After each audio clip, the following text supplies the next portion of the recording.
NASA's Jet Propulsion Laboratory presents the Von Karman Lecture, a series of talks by scientists and engineers who are exploring our planet, our solar system, and all that lies beyond.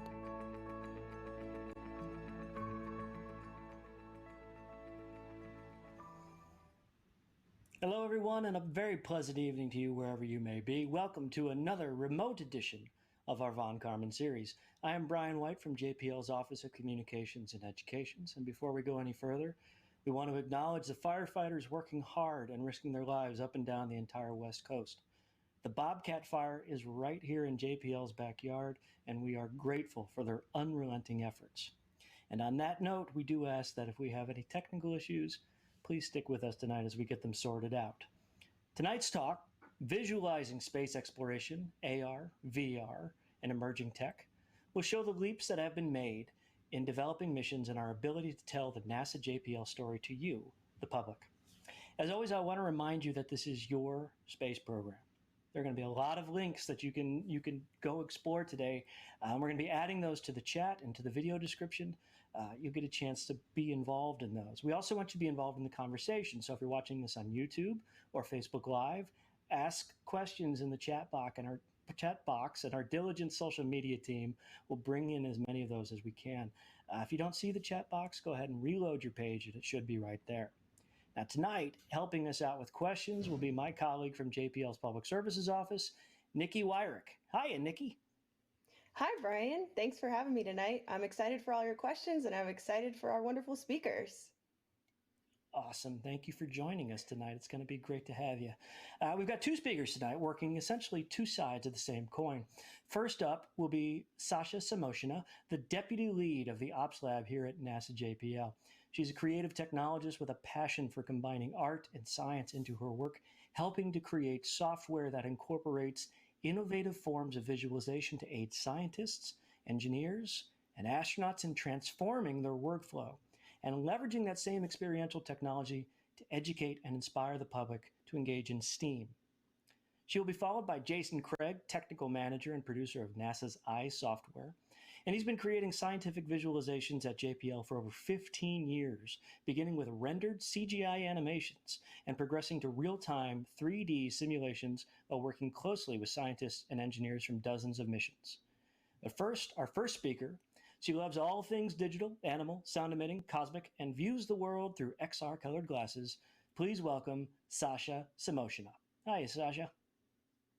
Hi, Brian. Thank you so much for having me tonight. This is so exciting. It's truly a dream come true for me to have a Von Karman lecture and in such great company with Jason Craig. We're very happy to have you. What do you got for us tonight? All right, well, let's get started. So as you gave the introduction, I'm the deputy lead of the Ops Lab. Now, I think I should explain what that is. What is the Ops Lab? So we are a group of software developers, designers, and creatives that have been incubating and innovating new technologies since 2003 at JPL.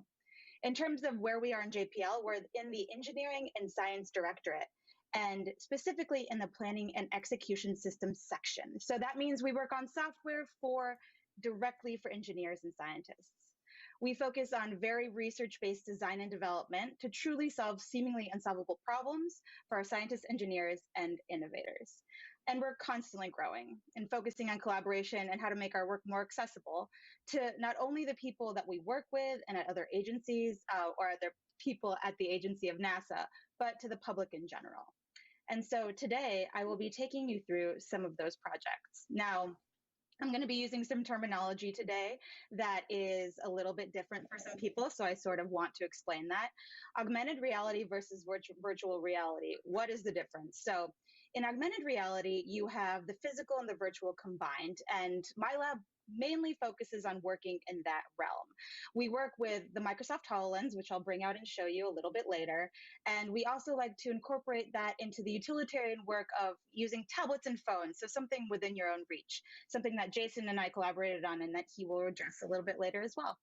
Virtual reality is when you're fully immersed and you use sensory equipment to get around.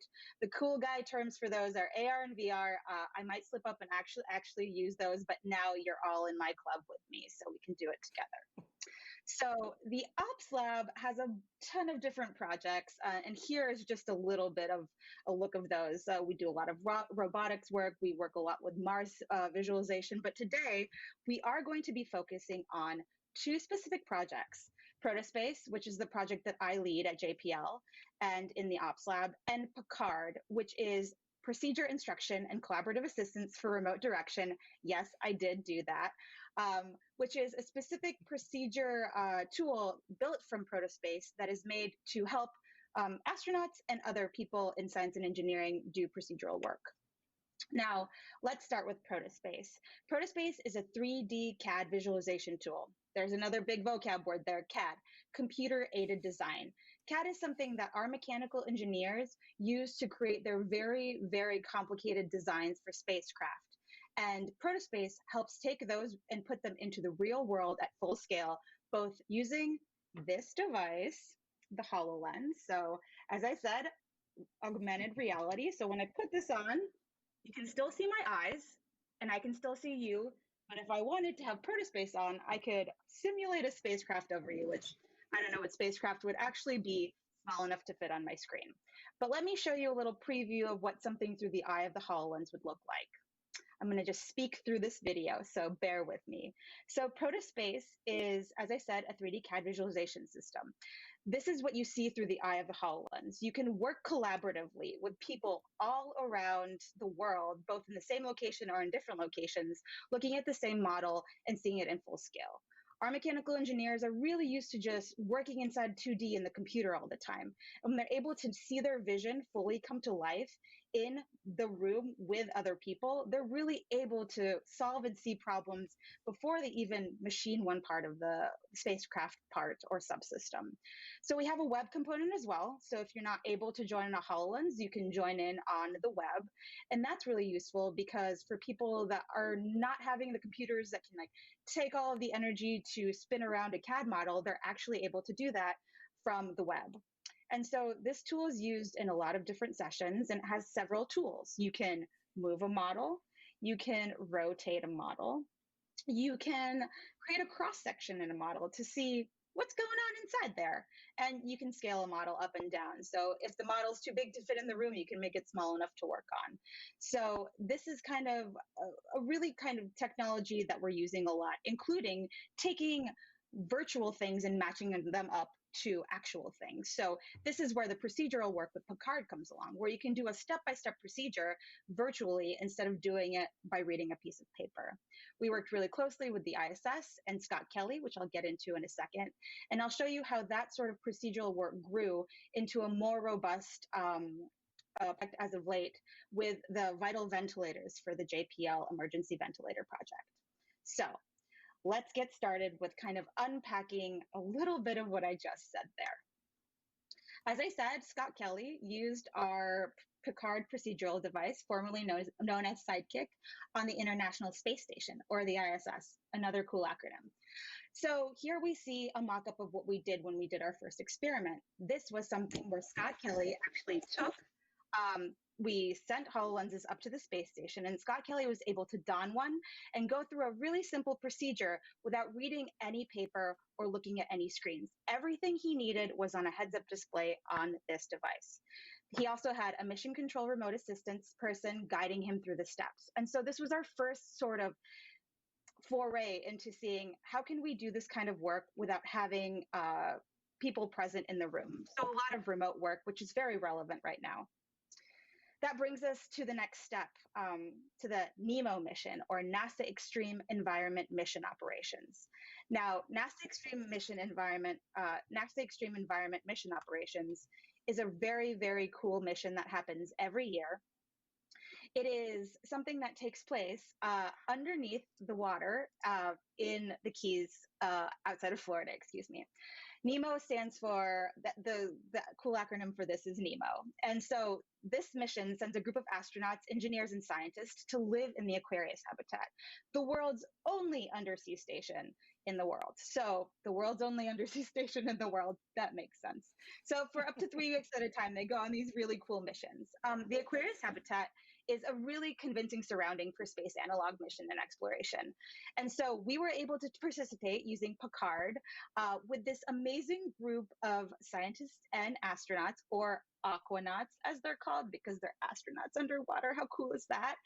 And they were doing a lunar analog mission and were able to use Picard during that time. So they actually executed one procedure, each person trained and executed only using our AR platform. And so that proved with some data research that it is actually in certain ways a lot better than doing things on paper. However, there's a still kind of a learning trajectory where, you know, software can get better, hardware can get better, but this is how we do science. This is how we grow.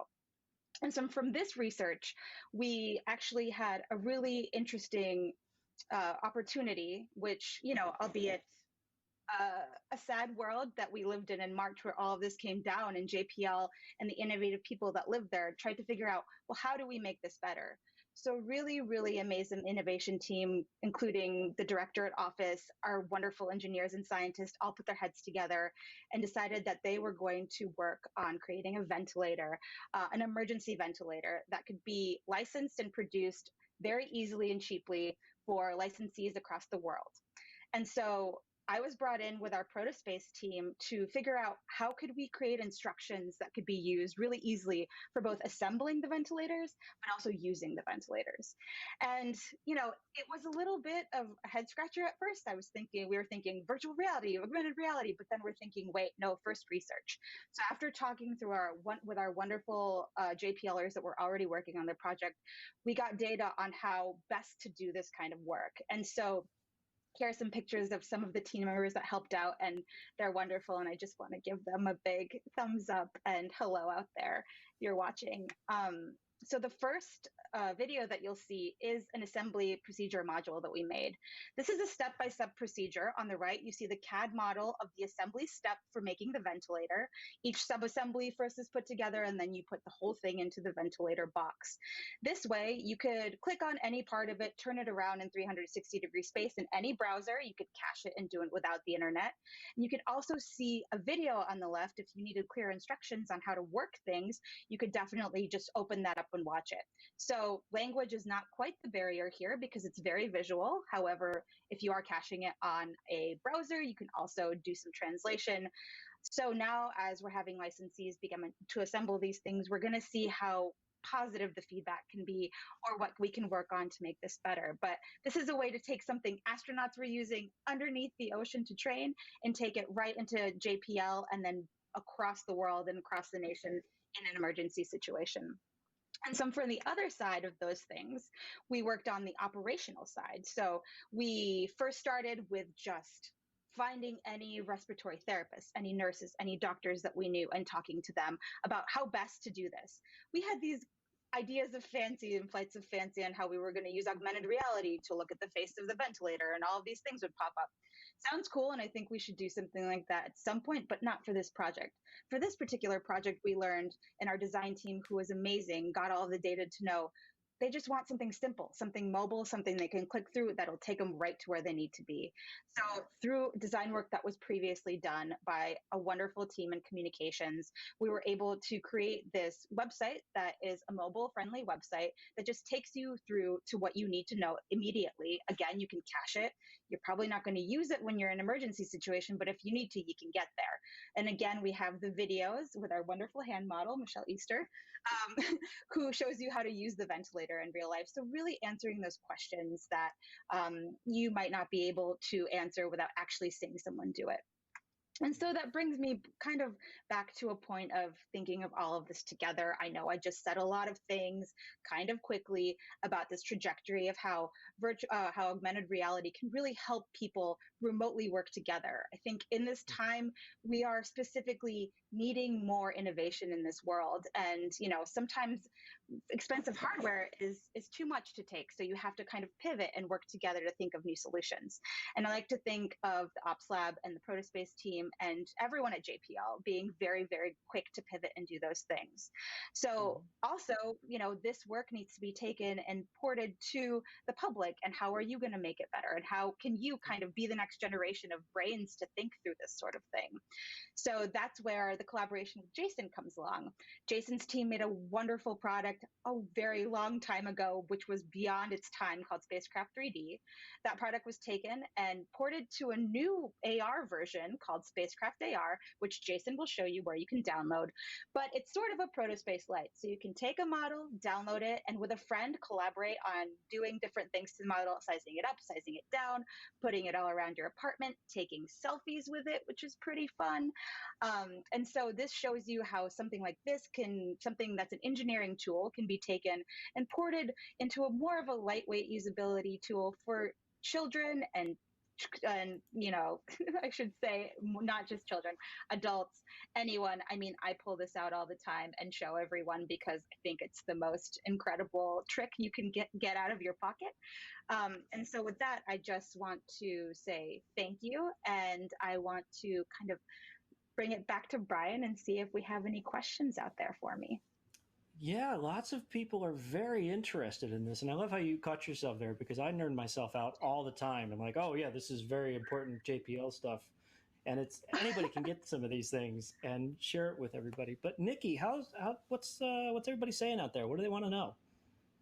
Yeah, so people online are really connecting to what you're talking about. We've got a great question. You talked a bit about Vital and how that's really impacted what JPL's been doing in the community.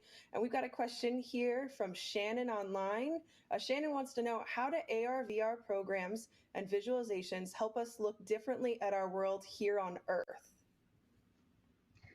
That's a very good question. There are many projects that we worked on that do visualize Earth data. At one point, we did open source some of those projects so people could pull them into a Unity file and use them yourself. I think that actually Jason will speak to a lot of those tools, and they don't have to be AR or VR. They can actually be web, which I think is kind of the more easily accessible tool for everyone around the world. So I actually will wait on that question and have Jason blow your minds with some of the work that he's doing that might help you find those tools a little easier. Great. Cool. So we've got another question from Damien on YouTube, who wants to talk specifically, you referenced the astronauts on the ISS, and this question is VR being considered to help astronauts cope with isolation during future long duration missions in space? That is an excellent question. And yes, the answer is yes. So there are a plethora of studies being done. At JPL, we focus on robotic missions, and it's a delight. And I should say thank you to the Human Robotic Mission Systems group to give us funding to help us kind of be connected with JSC and other people that are doing the human factors work. But at Johnson Space Center, JSC, we have so many studies that are being done that are both training astronauts and also seeing how they'll cope with certain things, both for lunar exploration as well as Mars exploration. Cool. And we've got time for one more question, Nikki, before we move on to our next speaker. Great. So this question comes from Dan on YouTube. Dan wants to know, are you developing any of your own AR hardware? Well, that's also a great question. That's one of my dreams. I think we should take a stab at it, but actually no, because also at JPL, we really think about leveraging technology that's already been made. So if it's already been made and it's useful and we test it, why would we make something that already exists? We found a lot of great industry partners out there, and we cherish those partners. So at this point, nothing out there doesn't scratch the itch for the things that we need for the technology currently. Thank you, Sasha. Those are all great questions, and a lot of it does kind of lead to our next topic. So it's a good segue to the state of Kansas's #1 son, Jason Craig. How you doing, Jason? Hey, Brian. Hey, you're up there too. I don't know. It's odd that there's two Kansans here, but hey, that's great. That's right. You I'm come great. from anywhere and Thank work you. at NASA. Yeah. Yeah. What do you got for us tonight?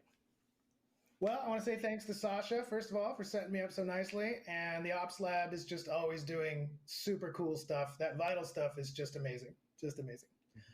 So I want to tell everyone about a whole lot of free, cool things you can have, and we're going to start with Spacecraft AR. So you saw those GIFs that Sasha was showing, but you can just go ahead and get it on your phone right now if you want to. Well, maybe listen to us first, then do it. But I want to start with the homepage. So the homepage for my group is eyes.nasa.gov, and there's a bunch of links at the JPL homepage, and you can follow along with what I'm doing.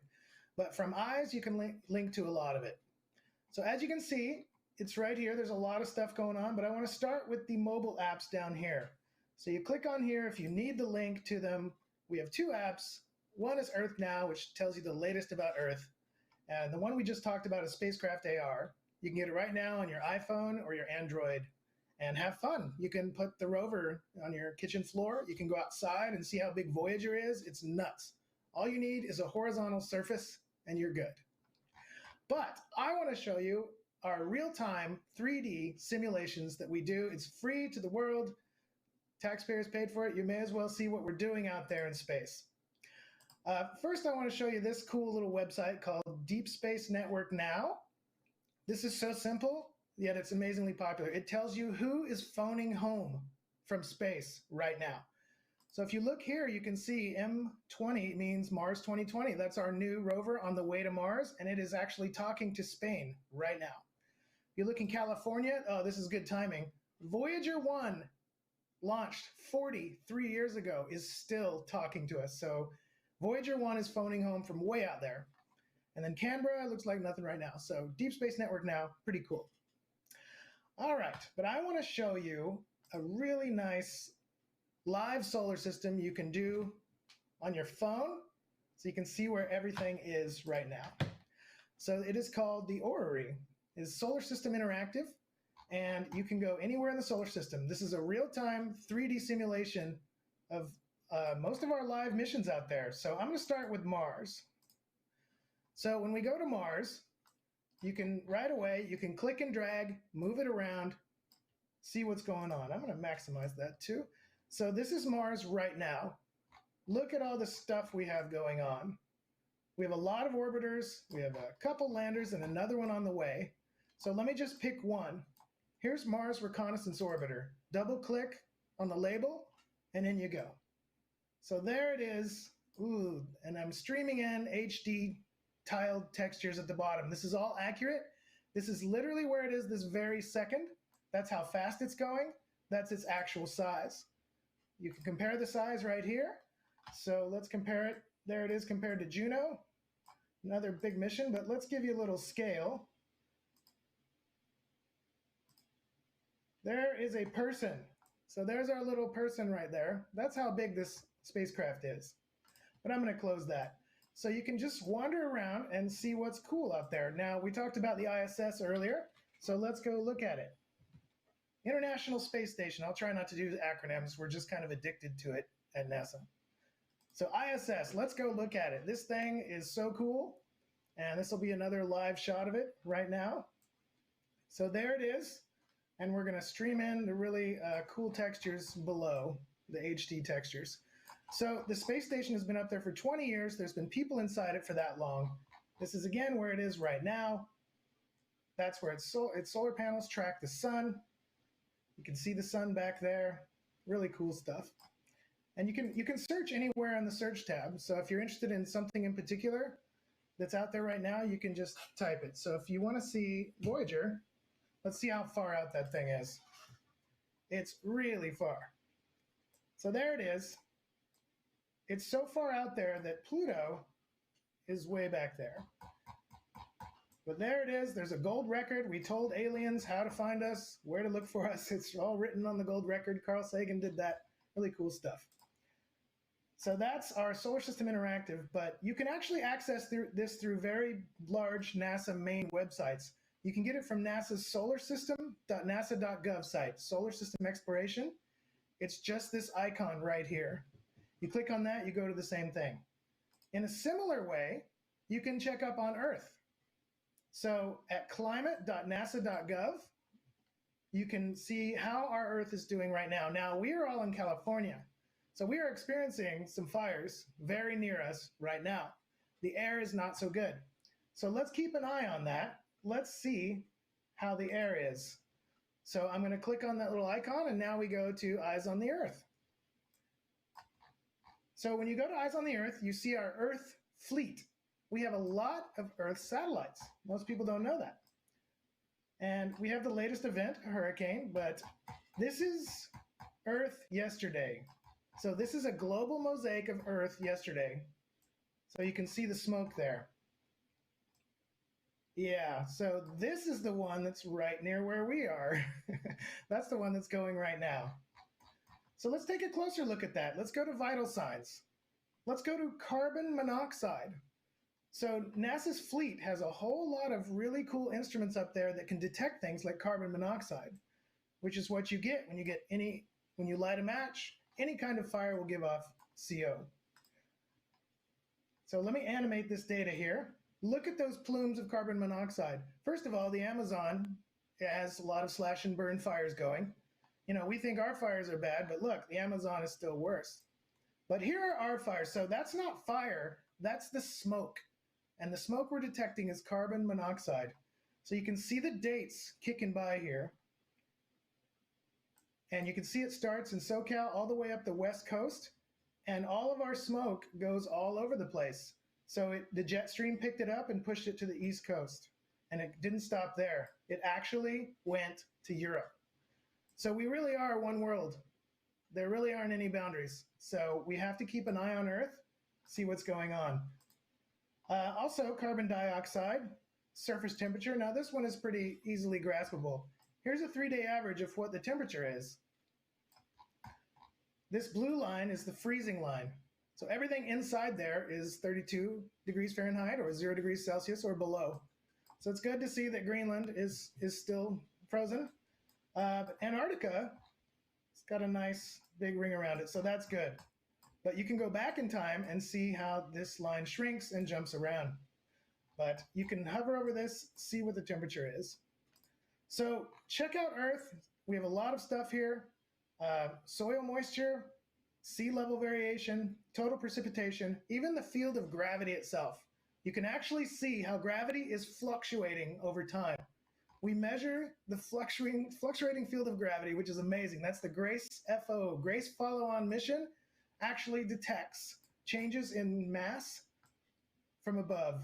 It's an incredible mission. I don't have time to explain it, but look it up. So Greenland here, this means that Greenland is losing water because there's less mass. Mass is gravity. The less mass you have, the less gravity you pull that spacecraft down and over. And that's how GRACE works. It's amazing. Okay, I got to move on to some other products. So let's go to exoplanets. Everybody loves exoplanets. There's thousands of planets out there not in our solar system. This is really mind-boggling. So you just click on here again at exoplanets.nasa.gov or the links in the JPL site. And here we go. Every little gold thing here is an exoplanet we have found.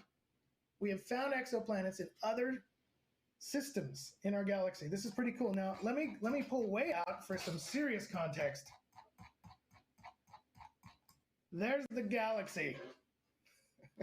So look, we've been looking in one direction for some time. Then, of course, you've got the center of the galaxy. So let's go back here. So if we go back home to our sun, and you look out at what we've found, you can click on any single one of these, and you can zip over and look at it. Now, we can't take pictures of exoplanets. We know generally what they're going to look like, but look at this. There's a blob out there, all those exoplanet systems. That's because our Kepler mission stared in space for 2+ years in one area. And I'm going to show you the Kepler mission. This is it right here. That's the spacecraft. It stared in this direction for so long, it resolved to the actual CCD chip on the telescope. So let me just pick one here. Kepler, whatever, 663. Never seen it before. So you go in here and you can look at the exoplanet. You can look at the star. Let's go in at the system here. It's kind of a Neptune-like gas giant. And this is an estimated look of it. It's all procedurally generated. We don't know what it looks like, but we have a guess. We kind of know if it's rocky, a super Earth, or whatnot. Now, you may have heard of our most famous one called TRAPPIST. So just search for whatever you want. Let's go look at TRAPPIST. There's a whole bunch of Earth-like planets only 41 light years away. So this is super exciting. Now, that's too far at the speed of light for us, as far as we know, but this is a really close neighbor. So all of these ones here, like E, TRAPPIST-1e, I like to say that's Earth. It could have water. So right now, we don't know, but we have some data that leads us to think that we can do it. We can actually get 1 or 2 pixel spectrum on this to see what stuff is made of. But anyway, you can check it out. There's all these cool things, Hubble Spitzer tests. But I've got to show you more stuff, actually. So let's switch now. I'm going to go to the older version that you see. It's a little video game version here. And it is called Eyes on the Earth, but it's Eyes on the Solar System, and it's a little video game you install, and it has so many more things. It has a lot more power because everything else is on your phone. This is not on your phone. So let me switch to that here. So yeah, this is another thing from the homepage. So you just go to the homepage and launch Advanced Eyes on the Solar System, and you can do what I'm doing. But that requires a PC, Mac, laptop, or desktop. No tablets, no phones.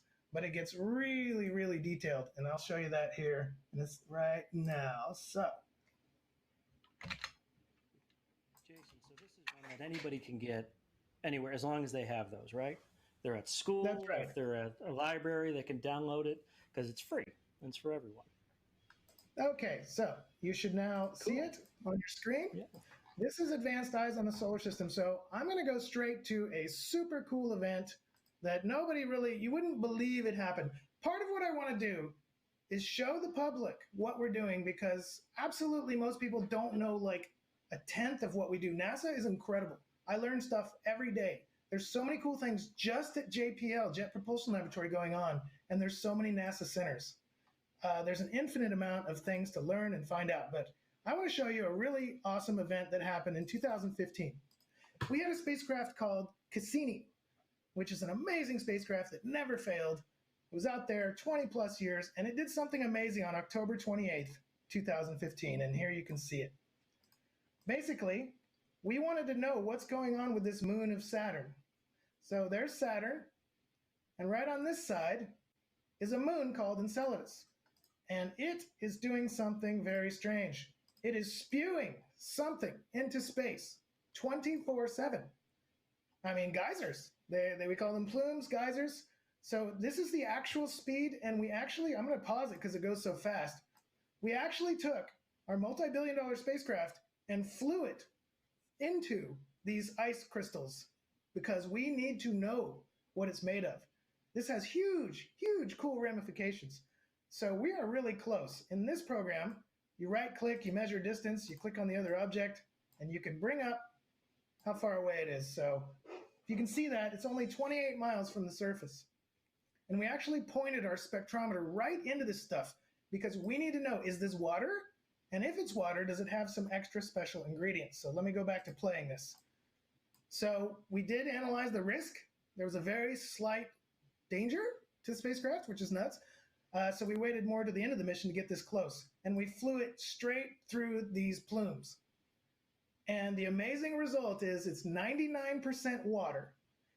But even better than that, it's 1% organics. So that means something incredible. If you have organics, you have energy, you have water, we believe there can be life. So this moon, which has an icy crust, it covers a subsurface ocean of water, which can be more water than Earth has. Europa is the same kind of deal. And we found out that there's ammonia and other organics in there. So it's just like the bottom of the Atlantic Ocean, the mid-Atlantic ridge and those smoker vents. You have the tidal forces from Saturn pushing that water out of that ocean through these little cracks in the ice.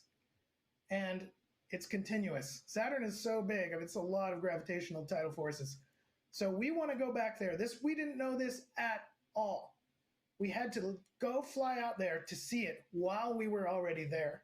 We did not know. Hubble couldn't see it. Nothing could see it.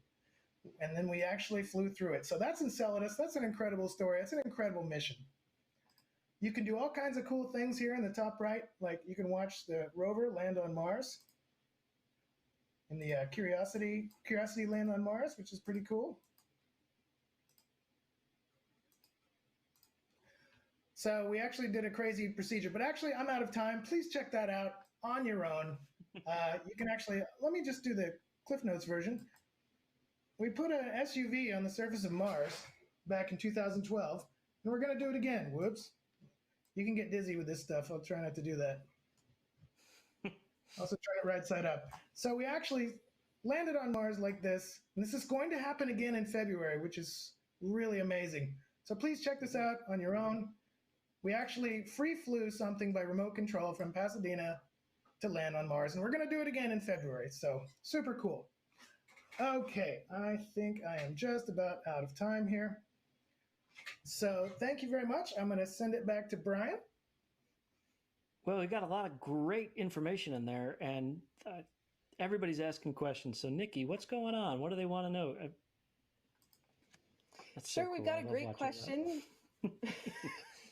We've got a great question from Justin on Facebook, who asks, considering we have tools which develop applications such as flight simulators or Google Earth using satellites, are there any plans to do something similar with any other planets to dive deeper and to try to see what kind of minerals or resources may exist there? Oh, absolutely. That's basically what our missions do. We can derive some of those things from orbit. So, for example, Mars Reconnaissance Orbiter kind of detected signatures that implied water on Mars. And this is a long time ago, and now we know there's quite a bit, a good amount of water on Mars, but it detected it in the mid-latitudes.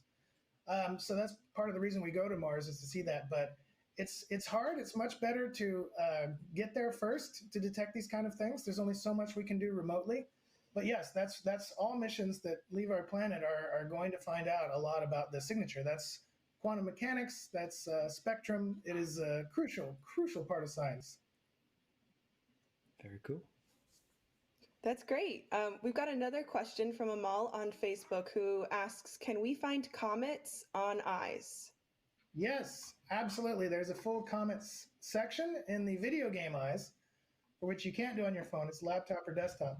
So you just click on the comets. I don't know if you can switch back over to it, but they'll come up here. So there's a whole lot of comets out there. So there's Halley's Comet, there's Siding Spring. Yeah, you can do comets, yes. Very cool.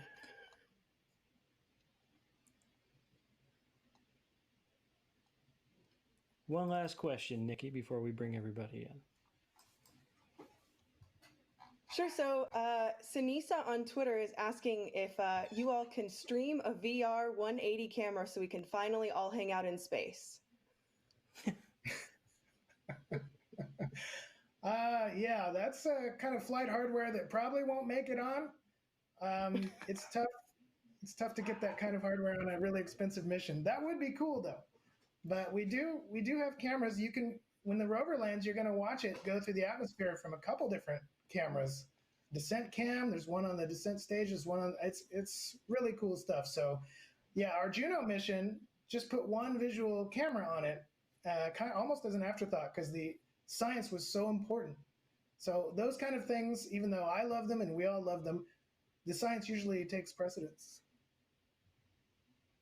Very cool. I want to bring Sasha back in here, just because there's a question I have for both of you. And when I was growing up, these were not jobs that I thought you could have with NASA. How did you get to do what you do? It looks like it brings you both so much passion, so much joy, and you're so passionate about it. How did you get to do this? Well, I'll take a crack at that first, maybe, Jason. Well, I think that I have always had a career trajectory that looked at combining the intersectionalities of art and science, and then that became, in my professional world, web development and design, which then turned into immersive media. I think that if you have a creative kind of brain and you're trying to find a way to sort of use it, JPL seemed to be a very good place for me. I actually started out in the communications department where Jason is, and then sort of went back into my software world. But I come from this place of really wanting to work at a place that gives back and looks at a bigger picture. I used to work at the Field Museum of Natural History in Chicago, which really taught me a lot about valuing what we have here on Earth and how you can make a job that's bigger than just yourself through design and development. So basically, I say if you see that job description that you really want, you should just apply and go for it, because that's how I began my career at JPL, which seemed like a dream come true at the time. And still is. I should say it still is a dream come true. But I worked for it, so. Cool. Yeah. And Jason, how about you? I was astrophysics. That was my major, and then I got into software development of 3D modeling, rendering, and animation. So it turned out that when I started at JPL, they were looking to really improve the quality of the animations, make them Hollywood level. So because I was working on a 3D package that did that, plus I had the physics, I was a good fit for it. So I would say just kind of follow your passion, but a real good idea for getting into JPL is to do an internship when you're an undergrad. I never did that, but man, I wish I would have. Yeah, Cool. I would like to say actually internships are key. I think interning early on and when you're in college while you're still having the opportunity to learn is invaluable. It's a super good point, Jason. All right, folks. So we have time for a few more questions from your online questions. Nikki, what's going on? Yeah, so we've got quite a few people who are asking about how these tools can be applied in an online education setting, especially in remote places, but specifically with online education. Great questions. So during this time, we've actually found, oh, go ahead, Jason. No, go ahead. Go ahead, Sasha. We found a lot of kind of success in these times with remote learning, which is so difficult to kind of fill the curriculum in the same way. There are several things that have been created at JPL for public use, including Spacecraft AR, but also Access Mars, which you can go to accessmars.com and rove around Curiosity's path and sort of understand this immersive world that scientists study geology in. And so those things are really easily accessible because they're web-based. I wish there was something that we could do that could even be more accessible, but I would say I'll pass it on to Jason to sort of give the whole world of all of the modules that you make that are available for people to use. Yeah, so one of the reasons we're moving to the web is because it just opens it up for so many people. Because when we had a video game, it required laptop or desktop, and then Chromebooks wouldn't work, so that's no good for educators. So being web-based is crucial. So all of our web links, a lot of them are on the announcement for this talk. And basically, if you have a topic about space that you like, you can find the appropriate eyes product to visualize it. And I've always found that visuals really cut through to people. So when they see it, it helps them understand. And you can actually teach physics, you can teach orbital mechanics, you can teach so many different quantum mechanics, you can teach so many things from space. And it's also very inspiring. Kind of a bigger deal is to inspire people. And when you see everything NASA has accomplished, it's deeply inspiring. So that by itself is a great thing for educators to show. I also want to kind of piggyback off of that and say, because of the innovation of the younger generations too, you know, we're doing things at a certain level of development and a certain level of design. The generations before us can look at it and say like, hey, we can actually figure out how to do this more efficiently. And so then I look to them too to say, hey, we figured out this thing. And I'd be like, come work at JPL with us. So that's a very exciting back and forth for that kind of work. Very cool. Nikki, we've got time for one last question from the audience. Great. So we've actually got an aspiring learner here. Toga Kisu on YouTube asked, how do I start learning how to use VR programs? Cool. It's a really great question. I think right now there are a lot of online modules for sort of beginning to dip your toe into how VR works. I would say the baseline is learning how to program, and there are different programming languages you can learn depending on what your interests are. And I'm happy to talk more offline about that. That would be more than just one answer. But there are also really great groups. I have mentored girls in tech and groups in the Bay Area where young women and children are already learning these skills through really simple modules. And so even Google has really great ways to kind of piece together visual things to learn how code works. And from that, you can kind of figure out if immersive is the way you want to go. And in terms of very lightweight first kind of level, you can mess around with photogrammetry and putting that into a 360 world, and then putting that into a program and modeling some things. So there are a lot of online resources right now that can really sort of help you be inspired and hold your hand to the right path that you want to take. Yeah, I'd like to add that some of the stuff we're using is publicly available. It's an open SDK. So for Spacecraft AR, it uses Google's AR Core and Apple's AR Kit. So we actually switched to that from our previous augmented reality app because it's open source. So you can go there and start your own app of augmented reality. And then don't stop there. Just the internet has so much. It's just there's no end to what you can learn and do. So just dive in. Yeah, and I should mention that there are resources for all of our open source material, at least for JPL. So maybe we can put that link somewhere for people to kind of see where those repos are, maybe after the talk. Very cool. I think we'll try to do that after the talk. Great answers, great wisdom from both of them, but that's all the time we have for tonight. Join us next month for Galaxy of Horrors, Terrifying Real Planets, where we'll do a deep dive into our spooky universe just in time for Halloween. I would like to thank our speakers, Sasha, Samochina, Jason, Craig, for sharing their evening and their expertise and their passion with us. Thank you to Nikki, Christopher, and the entire crew that keep things going behind the scenes here. And a huge thank you to all of you who take the time to join us every month. Stay safe, stay kind, and we'll see you in October.